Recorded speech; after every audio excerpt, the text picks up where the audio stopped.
Awesome.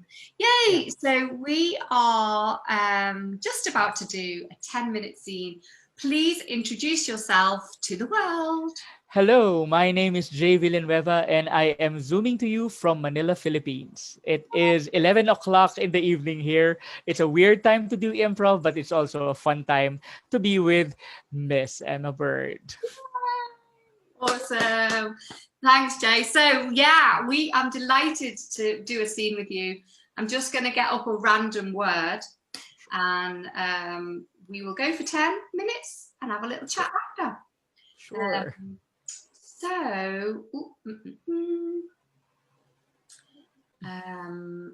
Let me just click that button.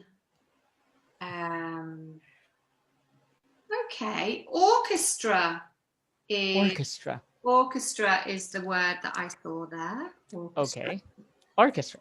Yeah, so I'll just get my timer on. Yay, so yeah, whenever you're ready.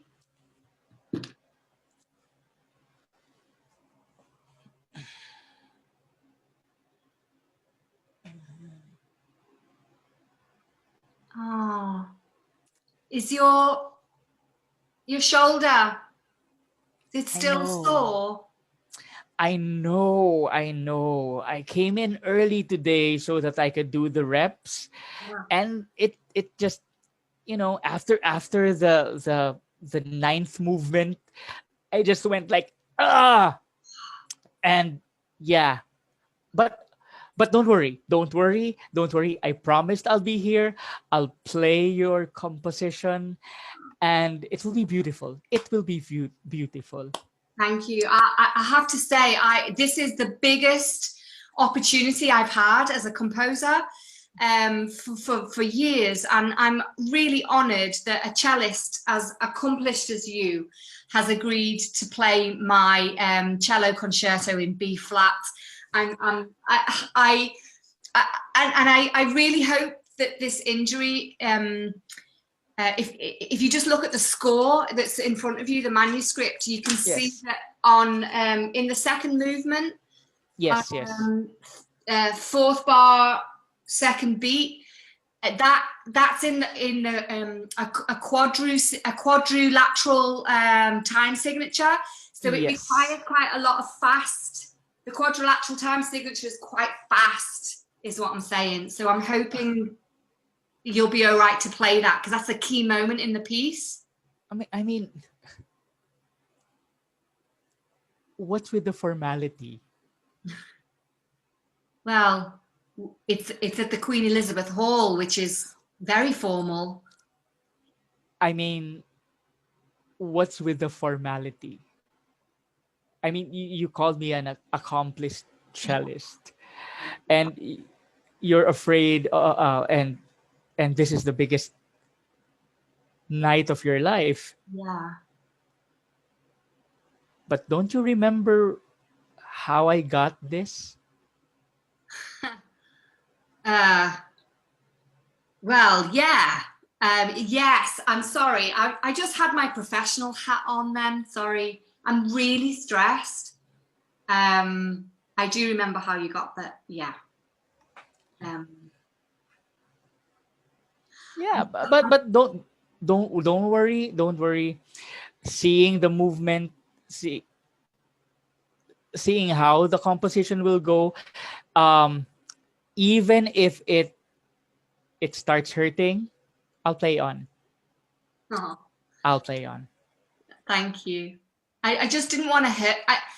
I mean, yes, it's an important night for me, obviously, but I don't want you to hurt yourself more. So really, I'm stressed about many things, but one of them is I don't want you to injure yourself further, because, I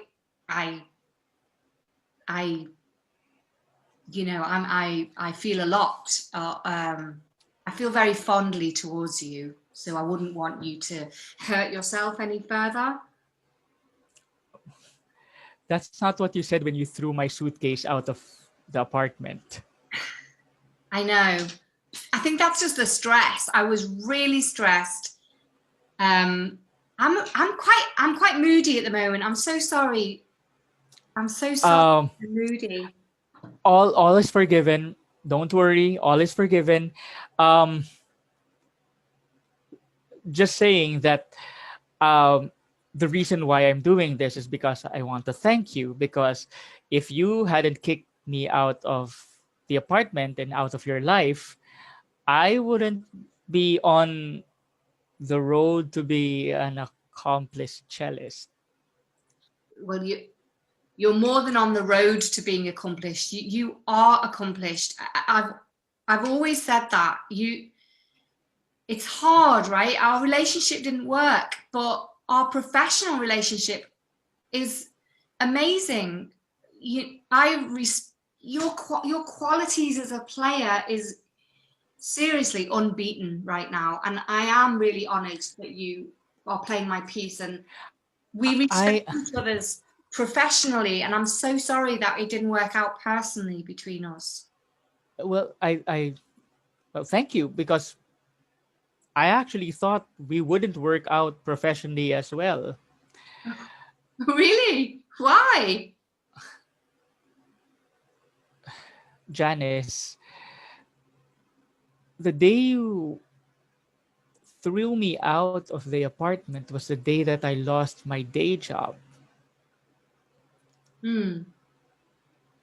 And the day that you threw me out of the apartment was also the day when you said, and I quote, "I don't want to see you again because your music sucks." Did I really say that? Oh, I'm such a cat. I'm so sorry. I was just emotional. I I know I know that you're having a really shit time. Like, Then I was having a really shit time then. yeah. Um, but again, Janice, no worries. All is forgiven. All is forgiven. If it's all forgiven, like, why are you bringing it up? Closure, I guess. Hmm. I mean, so that you know that what I'm doing isn't out of spite, Mhm. and so that you know that when I play this beautiful composition of yours, I will not destroy it on purpose. It wouldn't. That seriously didn't occur to me, Sam. I mean, really. No, I know that you wouldn't do that. This is complicated. I know. You've I had. know. I'm sorry that you've. I'm genuinely sorry that things didn't work out between us, and I'm genuinely sorry that you lost your day job at the school's orchestra academy. I believe that we can work this out. I know it's a bit sticky, but if we can just park our personal life and just go forward professionally without, fucking each other up, I just think it's worth trying. Of course, of course. Again, this will be. I know that this is the biggest night of your life. Playing before everyone important. Yeah, I will not mess this up. I know you won't. I know you won't because you are a beautiful player. I can't, when I started writing this, as you know, 6 months ago, I wrote it for you, and it just so happens that within that 6 months we broke up. But I still wanted you to play it. You are literally, you move people to tears with your playing. So I can't think of anyone better to play this, and I know you won't mess it up. Is that what you meant by the seventh movement? Well, how do you feel about the seventh movement?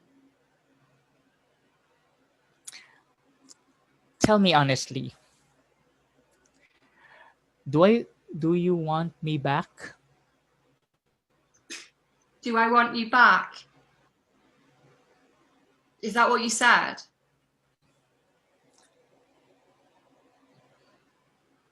Oh. Yeah, I do.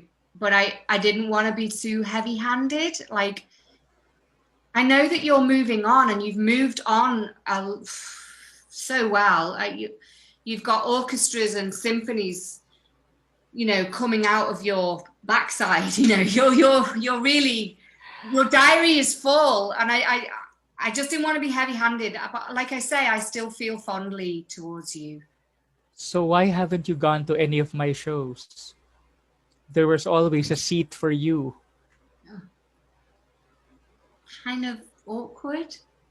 Felt awkward. I didn't treat you very well when we broke up. Throwing you out of our apartment, it was a bit cruel. But I was moody and emotional. But so I didn't want to go to your concerts in case I just messed with your head. All is forgiven. Because the reason why I wanted you to be at my concerts is because of the first song that I always play. Yes. Tell me more. I think I know what it is. It's named after you because it's your composition. Is it the one? It's apple in your eye, right? I call it to Janice, wherever you are. Oh. I really feel a bit confused because we're both saying we have feelings still for each other, but there's obviously a lot of hurt as well. Maybe because we met each other at the 9th movement. Yeah. Maybe it's time to start at the 1st.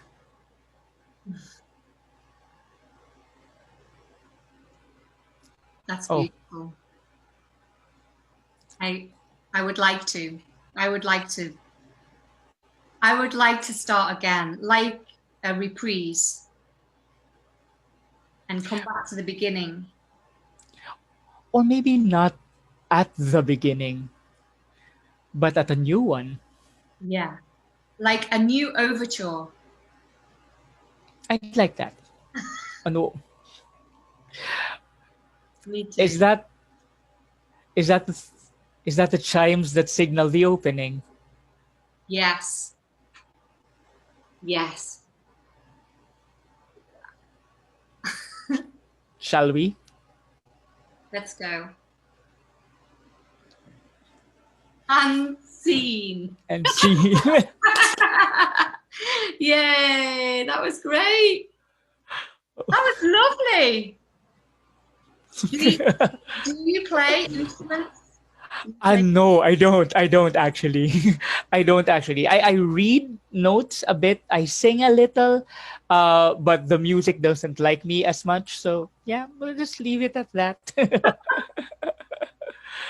I used to play, when I was a child, I learned how to play the piano and then took it up again as an adult. But that was a long time ago, and I've forgotten. Like, reading the notes is I'm struggling with that.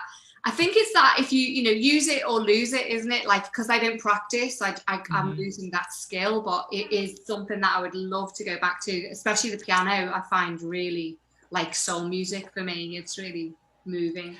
For me, if it's going to be like an instrument, I'm more of a percussive person, so it will be like gongs or chimes or something like that. So because it's hitting things and it releases a lot of stress, but at the same time it gives you a different kind of mood and aura and so that it's hitting things for me. Yeah.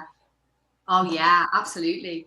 Yeah, it was so nice to do that scene with you. It's like so complex. Like, relationships are really complex, aren't they? Especially if like you work and like if you have a professional life and a personal life together, it's so hard if one of those things falls out of place. It's really tricky. It's also very what the pandemic does to us. It's we're working from home, so home and work is at one, and sometimes it's difficult to separate Yeah. work and home, Oh my but God. you have to because one bleeds into the other, and it's not always pretty. It's Yeah. not No. always. There's no separation between, and we can't compartmentalize in the same way that we used to because we're living in the pandemic. So yeah, it's really hard to Yeah. portion things off. Yeah. Yeah. But still, we muddle through the best we can, right? Yes, yes. And that's what inspired me in the scene. That it's the complexities are there, but certain things will be true. And this is I love the scene because it was playing at the pace of life.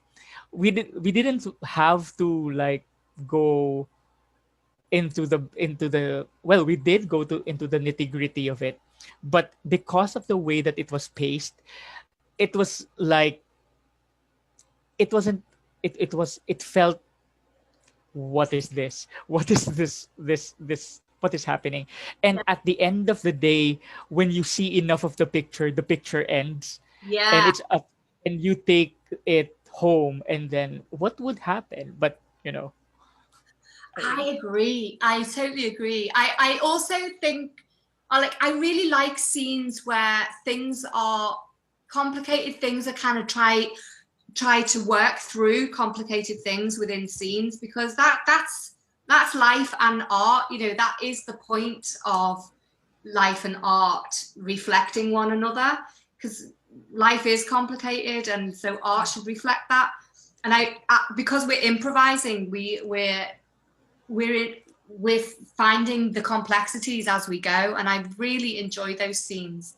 And I particularly when I feel like the characters have got life away from this scene. Like I feel like those two characters have a life outside of what we've just rendered.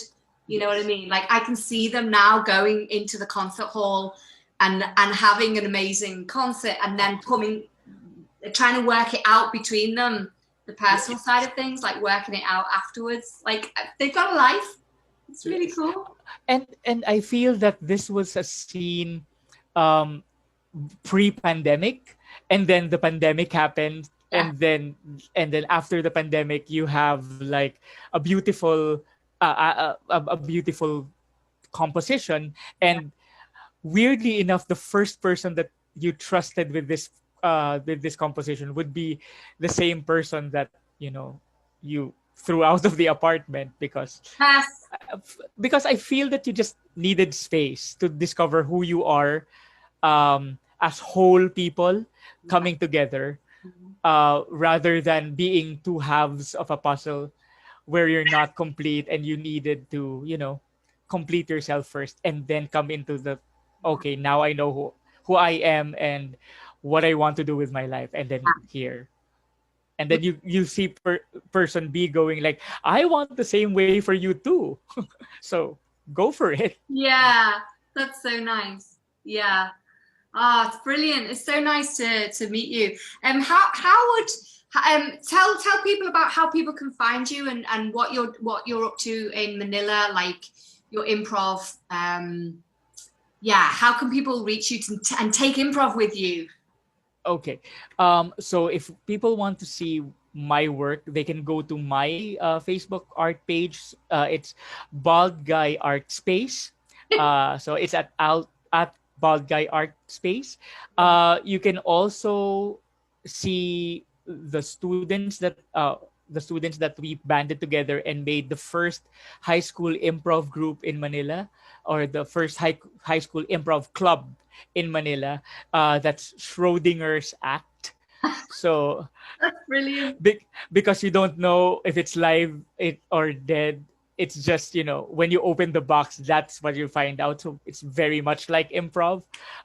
You never know what the scene is all about. It's just, it will be there when it's there. Um, we have this thing that we say that when you begin, then it has begun. Yeah, So it's very improv in prophetic in a way. yeah. Um, and then I'm part of two groups right now. I'm part of um, 1.5 Men in Manila, and also another group called Is It Wednesday Yet? That's also that's in Manila. Uh, there, so you can we have Facebook pages. You can actually search 1.5 Men and Is It Wednesday Yet? I'm also part of the show from the Hideout Theatre. So um, if you're free on Thursday nights, you can go to the Hideout Theater page and just look for #found. It's a it's a horror spooky story that happens every Thursday in October. So I would like invite you there. Wow, you're busy. You are so A busy. little, yeah. We have to do things to keep us sane. So yes. That is true. Yeah, this improv is, especially now we can access global improvisers. It is the thing that's keeping a lot of us kind of sane and connected. Yes, and if it were not for the online opening of improv to each other, I would not have met Emma, Yeah, and we wouldn't do scenes together, yeah, and or unless I go to Liverpool, or unless you go come to Manila, or yeah, we meet somewhere in Dubai or something, but somewhere in between. But now that improv is available to more and more people, this is why I would like to share it with more people, not just people who have had access to it, but realize that it is improv. It can be a performance art, but it's also a lot of life applications, or a lot of everyday wisdom that we can actually take into the day. And hopefully when the pandemic is over, we actually meet in person yeah, and do more scenes together. yeah. I would love that. I would love that. It's been an absolute pleasure to meet and play with you. I'm going to It's a stop the recording and thank you so much, Jay. If I can work out